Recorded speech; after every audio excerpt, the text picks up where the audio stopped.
소금 한 꼬집의 기적. 우리 집 건강 지킴이 이야기. 여러분 안녕하세요. 혹시 그깟 소금물로 뭘 하고 생각하시는 분 계신가요? 오늘 제 이야기를 들어보시면 생각이 확 바뀌실지도 모릅니다. 얼마 전 여든을 훌쩍 넘기신 저희 동네 박복순 할머니께서 그러시더라고요. 원장님, 이 나이에도 이가 튼튼하고 목소리도 짱짱한 게 다 소금물 덕인 것 같아. 충치 하나 없이 감기도 잘 안 걸리신다는 할머니의 비결이 값비싼 영양제도 특별한 시술도 아닌 부엌 한편에 있는 소금이었다니 저도 처음엔 귀를 의심했습니다. 안녕하세요. 저는 부산 해운대에서 30년 넘게 여러분의 코와 목 건강을 돌봐온 이비인후과 의사 강민준입니다. 오늘 이 시간에는 제가 진료실에서 직접 뵙고 또 지금도 매일같이 소금물 가글을 실천하며 건강을 지키고 계신 많은 분들의 생생한 경험을 바탕으로 이 간단한 습관이 단순한 옛날 방식이 아니라 얼마나 과학적이고 효과적인 건강법인지, 그리고 어떻게 해야 제대로 효과를 볼 수 있는지 6가지 핵심 비법으로 속 시원하게 알려드리려고 합니다. 이야기 보따리를 풀기 전에 구독과 좋아요, 알림 설정으로 유익한 건강 정보를 가장 먼저 받아보세요. 첫째, 왜 하필 소금물일까요? 그 놀라운 효과의 비밀. 소금물 가글. 너무 흔해서 오히려 그 가치를 놓치기 쉬운 건강법이죠. 하지만 이 단순한 습관 하나가 삶의 질을 통째로 바꿔놓는 경우를 저는 정말 많이 봐왔습니다. 예를 들어 78배 최철수 어르신은 해마다 환절기만 되면 편도선염 때문에 고생하시던 분이셨어요. 항생제를 달고 사셨죠. 그러던 어느 날 제가 어르신, 속는 셈치고 따뜻한 물 한 컵에 소금 반 차술만 녹여서 아침 저녁으로 딱 2번만 헹궈보세요 하고 권해드렸습니다. 처음엔 반신반의하시던 어르신이 한 달 뒤에 오셔서 하시는 말씀이 원장님, 신기하게 목 아픈 게 싹 가셨어. 약도 안 먹었는데 말이야. 이게 그냥 기분 탓일까요? 아닙니다. 과학적인 이유가 있어요. 우리 몸 안의 체액과 비슷한 0.9% 농도의 소금물은 삼투압 원리를 통해 목 점막의 부기를 쏙 빼주고 염증을 일으키는 나쁜 물질들을 씻어내는 역할을 합니다. 실제로 여러 건강 정보 채널에서도 감기나 목 통증 초기에 소금물 가글이 효과적이라는 전문가들의 조언이 자주 등장하죠. 이뿐만이 아니에요. 입안 건강에도 아주 좋습니다. 우리가 음식을 먹고 나면 입안이 산성으로 변하는데 이때 충치균이 신나서 번식하기 시작해요. 그런데 소금물이 이 산성 환경을 중화시켜서 충치균이 살기 어려운 환경을 만들어줍니다. 게다가 입안 점막을 보호하고 침 분비를 촉진해서 세균 증식을 막아주니 특히 침이 마르기 쉬운 어르신들께는 더할 나위 없이 좋죠. 꾸준히 하시는 분들은 하나같이 말씀하세요. 아침에 입안이 그렇게 개운할 수가 없어요. 감기가 올 것 같다가도 스르륵 지나가요. 이런 변화, 결코 특별한 사람에게만 일어나는 게 아니랍니다. 둘째, 입속 세균. 단순히 입안 문제로 끝나지 않아요. 제가 환자분들께 입안 위생의 중요성을 강조하면 종종 이런 표정을 지으세요. 에이, 설마 입안 좀 지저분하다고 큰 병까지 가겠어요? 충치나 잇몸병 정도는 이해하지만 그게 온몸 건강과 연결된다고 하면 고개를 갸우뚱하시죠. 하지만 저는 수십 년간 진료하면서 입속의 작은 문제들이 심장이나 뇌 건강까지 위협할 수 있다는 사실을 똑똑히 봐왔습니다. 65의 김영호 씨는 늘 입냄새와 잇몸 출혈로 고민이 많으셨어요. 양치도 열심히 하셨지만 개운함을 못 느끼셨죠. 그러던 어느 날 가벼운 뇌경색 증상으로 병원 신세를 지셨습니다. 다행히 큰 후유증은 없었지만 담당 의사 선생님이 혹시 잇몸 염증이 오래되셨나요? 그게 혈관에 영향을 줬을 수도 있습니다. 라고 하셨다는 거예요. 실제로 잇몸병을 일으키는 나쁜 세균들은 혈관을 타고 온몸을 돌아다니면서 염증을 일으킬 수 있습니다. 이런 만성 염증이 쌓이면 심혈관 질환이나 뇌혈관 질환의 위험을 높인다는 연구 결과는 이미 많이 발표되었죠. 특히 진지발리스라는 고약한 잇몸병 세균은 치매 환자의 뇌에서도 발견된 적이 있을 정도예요. 그러니 입냄새가 나거나 양치할 때 피가 나는 걸 대수롭지 않게 여기시면 안 됩니다. 그건 단순히 입안의 문제가 아니라 우리 몸 어딘가에서 조용히 진행되고 있는 염증의 신호일 수 있으니까요. 입속 건강은 우리 몸 전체를 지키는 첫 번째 방어선과도 같아요. 특히 연세가 드실수록 이 방어선은 더욱 튼튼하게 지켜야 합니다. 그래서 저는 항상 강조합니다. 아침에 일어났을 때, 그리고 잠자리에 들기 전, 이 2번의 소금물 가글만으로도 입속 세균 부담을 크게 줄일 수 있다고요. 약은 증상을 잠시 눌러줄 수 있지만 좋은 습관은 문제의 근원을 막아준다는 것 꼭 기억하세요. 비싼 구강 청결제도 좋지만 가장 자연스럽고 부작용 없는 방법은 바로 우리 곁에 있답니다. 셋째, 좋다고 무조건 잘못하면 독이 될 수도 있어요. 원장님, 매일 소금물로 가글 하는데 왜 저는 효과가 별로 없을까요? 이렇게 물어보시는 분들이 생각보다 많습니다. 살펴보면 대부분 안타깝게도 잘못된 방법으로 하고 계시더라고요. 63세 이수진 씨도 그런 경우였어요.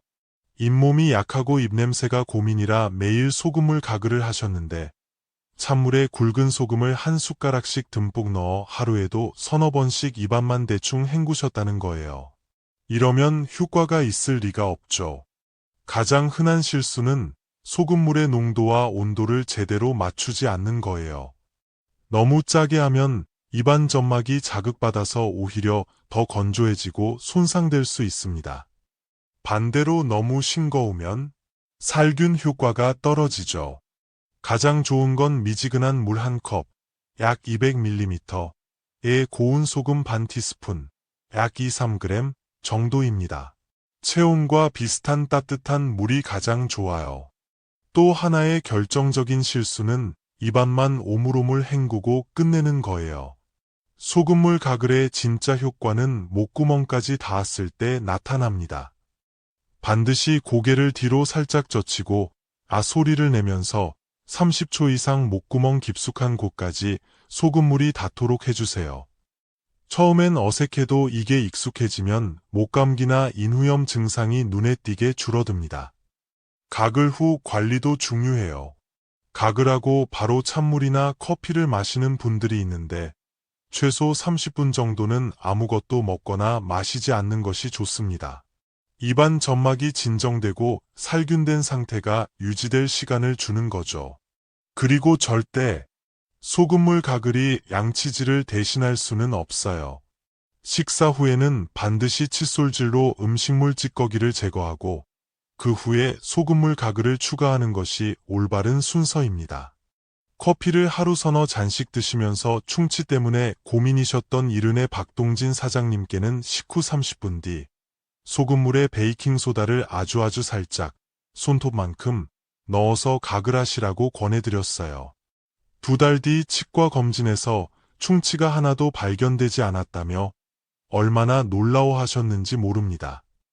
작은 습관이라도 올바르게 실천해야 그 효과를 제대로 볼 수 있다는 것 잊지 마세요.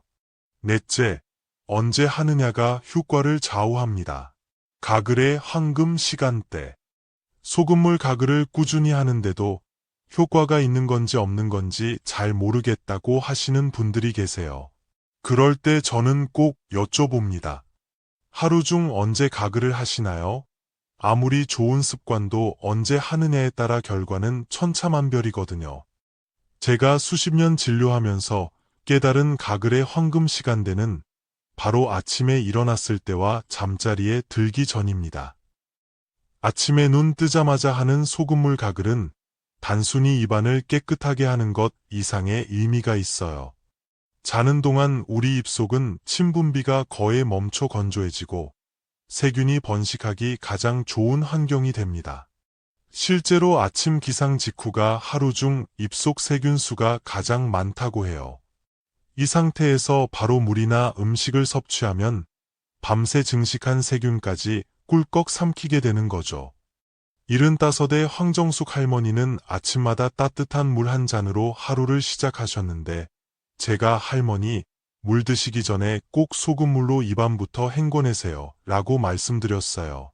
몇 달 뒤 원장님 말대로 했더니 속도 편하고 환절기마다 고생하던 감기도 그냥 지나갔어요 하시더라고요. 아침 가글은 하루 면역 시스템을 깨우는 첫 번째 관문인 셈입니다. 그리고 또 하나의 중요한 타이밍은 바로 잠들기 전입니다. 보통 양치질만 하고 끝내는 경우가 많은데 그 후 침 분비는 급격히 줄고 입속은 밤새 건조한 상태로 유지됩니다. 세균에게는 다시 한 번 번식의 기회가 주어지는 거죠. 따라서 자기 전 가글은 밤 시간 동안 세균이 활동하는 것을 막아주는 아주 중요한 역할을 합니다. 양치질을 먼저 하고 그 후에 가글하는 순서 잊지 마시고요. 예출 후 돌아왔을 때도 아주 좋은 타이밍입니다. 특히 사람이 많은 곳을 다녀왔다면 손을 씻듯 입안도 헹궈주는 것이 바이러스나 세균 감염을 예방하는 데 도움이 됩니다. 백화점에서 일하시는 신여덟배 송진 씨는 코로나 이후에도 마른 기침이 계속돼서 고생하셨는데 퇴근 후 집에 오자마자 소금물 가글을 시작하고 2주 만에 기침이 멎었다며 신기해하셨어요. 이렇게 하루 중 특정 시간대에 맞춰 가글을 실천하는 것만으로도 감기나 인후염은 물론 잇몸병이나 입냄새 같은 불편한 증상들이 눈에 띄게 줄어드는 것을 정말 많이 경험했습니다. 다섯째, 소금물에 이것 한 방울. 맞춤형 업그레이드 비법. 소금물 가글만으로도 충분한 효과를 보시는 분들이 많지만 가끔 저는 그렇게까지 효과가 없을까요? 하시는 분들도 계세요. 이럴 땐 증상에 맞춰 가글액을 살짝 업그레이드해 볼 것을 제안합니다. 소금물에 특정 재료를 아주 조금만 더하면 효과가 배가 되는 경우가 있거든요. 먼저 목감기나 인후통이 잦고 목소리가 자주 쉬는 분들께는 생강 소금물을 추천합니다. 67의 오미숙 할머니는 잦은 기침과 쉰 목소리 때문에 노래교실 가는 낙도 잃으셨다며 속상해 하셨어요. 그때 제가 소금물에 생강즙을 딱 한두 방울만 타서 가글해 보시라고 권했습니다. 생강의 진저롤 성분이 항염 효과가 뛰어나거든요. 일주일 뒤 원장님 목이 아플 듯 하다가 그냥 지나가고 신소리도 훨씬 덜해요. 손주가 할머니 목소리 예뻐졌다고 하더라고요. 라며 활짝 웃으셨습니다. 둘째, 충치가 자주 생기거나 커피, 단 음식을 즐겨 입안이 산성으로 기울기 쉬운 분들께는 베이킹소다 소금물이 좋습니다. 이른의 배진우 어르신은 단팥빵과 믹스커피를 즐기시는 탓에 6개월마다 치과 신세를 지셨어요. 이분께는 식후 30분 뒤 소금물에 베이킹소다를 아주 소량, 칼끝으로 살짝 찍는 정도 넣어 가글하시라고 말씀드렸죠. 반신반의하시던 어르신이 반년 뒤 치과에서 처음으로 충치 없으시네요. 라는 말을 듣고는 제게 엄지를 척 드셨습니다. 셋째, 감기 기운이 자주 돌거나 면역력이 약하다고 느끼는 분들께는 프로폴리스 소금물을 권해드립니다. 72의 윤수경 할머니는 환절기만 되면 목이 칼칼해지면서 감기가 시작되곤 하셨어요. 감기 기운이 살짝 느껴질 때 소금물에 프로폴리스 액상 한두 방울을 떨어뜨려 가글하시라고 했더니 신기하게 이번엔 감기가 깊어지지 않고 그냥 지나갔어요. 이제 제 주치의는 소금물이에요. 라며 농담 반 진담 반으로 말씀하시더라고요. 물론 이 모든 조합의 기본은 소금물입니다. 그리고 추가하는 재료는 반드시 아주 소량만 사용해야 자극이 없다는 점 꼭 기억해 주세요. 그날 컨디션에 따라 나에게 맞는 재료를 살짝 더하는 것, 내 몸을 위한 맞춤 처방이 될 수 있습니다. 여섯째, 소금물 대신 생리식염수. 이것만은 꼭 알고 쓰세요. 소금물 가글이 좋다는 건 알겠는데 매번 소금 타고 물 데우고 농도 맞추는 게 번거롭다는 분들이 많으셔요. 그럴 때 제가 추천하는 대안이 바로 생리식염수입니다. 그런데 여기서 정말 중요한 점이 하나 있습니다. 아무 생리식염수나 다 같은 게 아니라는 사실. 얼마 전 이은하 씨가 진료실에 오셔서 원장님이 가글하라고 해서 생리식염수로 했는데 목이 더 따끔거려요 하시는 거예요. 이야기를 들어보니 인터넷에서 산대용량 제품을 쓰고 계셨는데 알고 보니 보존제가 들어있는 제품이었습니다. 시중에는 두 가지 종류의 생리식염수가 있어요. 하나는 약국에서만 살 수 있는 의약품 표시가 된 멸균 생리식염수. 다른 하나는 마트나 인터넷에서도 쉽게 살 수 있는 공산품 또는 의약예품 생리식염수입니다. 가글용으로는 반드시 약국에서 판매하는 보존제가 들어있지 않은 멸균 생리식염수를 사용하셔야 합니다. 이런 제품은 코 세척이나 눈 세척 등 인체에 직접 사용해도 안전해요. 반면 보존제가 들어간 제품, 주로 렌즈 세척용이나 의료기구 세척용으로 나옴으로 가글하면 점막이 자극받거나 알레르기 반응이 생길 수 있습니다. 또 한 가지, 약국에서 산멸균 생리식염수는 보존제가 없기 때문에 한번 개봉하면 늦어도 이틀 안에는 다 쓰셔야 합니다. 그 이상 지나면 공기 중 세균에 오염될 수 있어요. 그래서 저는 혼자 사시는 분들께는 20mm 정도의 작은 소포장 제품을 추천해 드립니다. 휴대도 간편하고 위생적이죠. 가글 방법은 소금물과 같아요. 고개를 살짝 젖혀 목 깊숙이 닿도록 30초 이상, 가글 후에는 20에서 30분간 음식물 섭취를 피해 주시면 효과가 더 좋습니다. 맺은 말, 작은 습관이 만드는 건강한 인생. 지금까지 제가 말씀드린 내용 어떻게 들으셨나요? 어쩌면 너무 익숙해서 오히려 진지하게 생각해보지 않았던 소금물 가글이라는 말이 처음엔 너무 평범하게 들리셨을지도 모르겠습니다. 저는 30년 넘게 환자들을 진료해오면서 느낍니다. 우리 몸이 보내는 신호는 늘 작고 조용하게 시작된다는 것을요. 목이 잠깐 따끔하거나 입속이 자주 마르거나 잇몸에서 피가 살짝 나는 정도를 별일 아니겠지 하며 넘기다 큰 병으로 이어지는 경우를 수없이 봐왔습니다.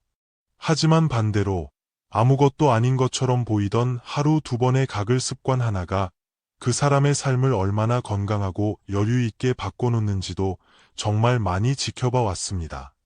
혹시 이 이야기를 들으시면서 떠오르는 얼굴이 있으신가요? 감기만 오면 한참 고생하시는 부모님, 치과 진료를 자주 받는 친구, 비염으로 밤잠 설치는 아이, 그분들께 이 이야기를 꼭 공유해 주세요. 작은 실천 하나가 그분들의 몸과 마음을 바꾸는 소중한 계기가 될 수 있습니다. 그리고 오늘 제 이야기를 끝까지 들어주신 여러분께 제가 진료실에서도 자주 전하는 말을 마지막으로 드리고 싶습니다. 좋은 약은 병을 낫게 하지만 좋은 습관은 인생을 건강하게 합니다.